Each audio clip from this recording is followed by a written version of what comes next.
aqui dizer que estou também acompanhada do André Lima, nosso pré-candidato a deputado federal aqui no DF.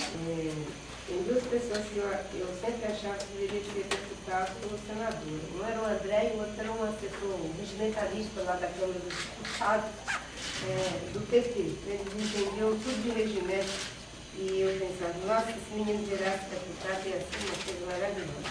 Eu espero que nesse caso aqui consiga virar o André. Ele é uma das pessoas que mais entende de meio ambiente como advogado que é. Tema de alta relevância que está nos preocupando a todos, né? Nós vivemos essa crise global, ambiental, né? Como se diz, como se costuma dizer aqui no Brasil, né? Nunca antes visto na história do Brasil, não, nunca antes visto na história do planeta, né? É a crise que nós vivenciamos hoje do ponto de vista da perspectiva socioambiental, mas também da ética, né? Porque e no Brasil, sobretudo, essas duas crises parecem que se somam, né?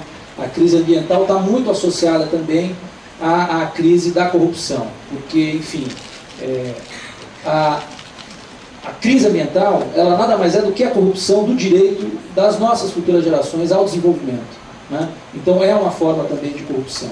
Eu quero levantar para a nossa senadora Marina uma questão, ela tangenciou aqui o tema da nossa legislação ambiental, que vem sofrendo no Congresso Nacional uma pressão muito forte por parte de um setor da economia, que é um setor bastante importante, que é o setor do agronegócio, né?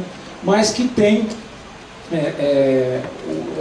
carrega em si o orgulho do Brasil ser o país celeiro do mundo, o país maior exportador de carne bovina. Aliás, o relator, o deputado Aldo Rebelo, chegou a dizer que se não fosse pelo tamanho, o boi seria o bicho de estimação do brasileiro. Disse isso no seu relatório, né? Então isso demonstra a gravidade da situação que nós estamos, quer dizer, um relator importante, uma pessoa importante na história política do Brasil, né? Que tem contribuições importantes para a democracia no país, a essas alturas sustentando uma bandeira como essa, né? O Brasil produtor de boi, e o Brasil, enfim, tendo o boi como seu bicho de estimação, né? Então, nos preocupa muito. No Instituto de Pesquisa Ambiental na Amazônia, nós fizemos uma análise rápida desse relatório, que vem ser votado agora, na segunda-feira. É importante que os senhores e senhoras aqui, estudantes, professores, né, militantes, saibam. Segunda-feira, às 14 horas, no Congresso Nacional, anexo 2 da Câmara dos Deputados, esse relatório será votado, e, portanto, os senhores já estão convidados a estarem presentes, acompanhando e, se possível, pressionando os parlamentares. Ele será votado. E esse relatório, ele significa uma anistia a mais de 40 milhões de hectares de desmatamento ilegal no Cerrado e nas florestas da Amazônia. Eu estou citando eu tenho 10, 15 motivos para condenar esse relatório.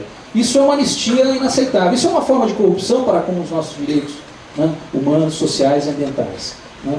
Então eu pergunto, e inclusive nós promovemos, em nome de um conjunto grande de organizações da sociedade civil brasileira, né, uma consulta aos presidenciáveis a respeito da opinião deles sobre esse relatório, né?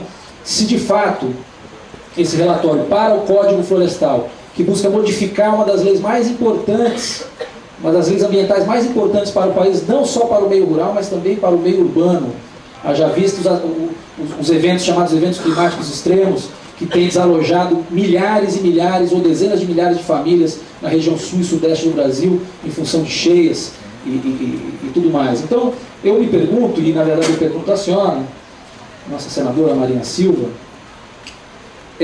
como é que a senhora vê esse relatório, né?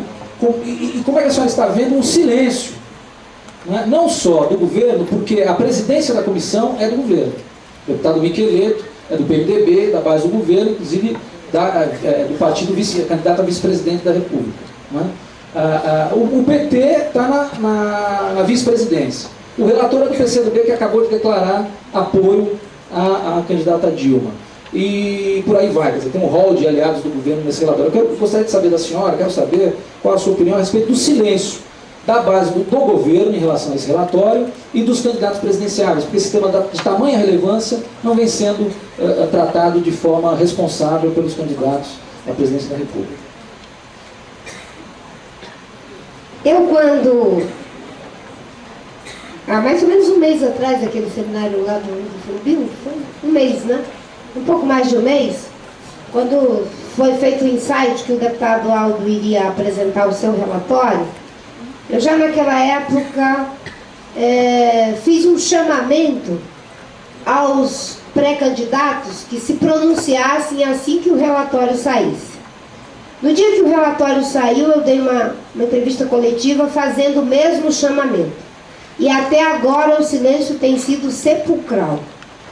E em torno do que estão silenciando os dois candidatos, né? O candidato do PSDB e a candidata do PT, com toda essa, enfim, base de apoio, inclusive o deputado Aldo, que fez o relatório, né? Que o André já mencionou. Estão silenciando a perdoar 40 milhões de hectares que foram destruídos ilegalmente até 2008. Estão silenciando em relação a alterar a lei dos crimes ambientais, a interferir, não é, em toda a conquista infraconstitucional dos últimos 20 anos, sob a alegação de que o artigo 225 da Constituição Federal é fruto de interesses escusos de estrangeiros e de ONGs alienígenas. O artigo 225 da Constituição Federal diz o quê?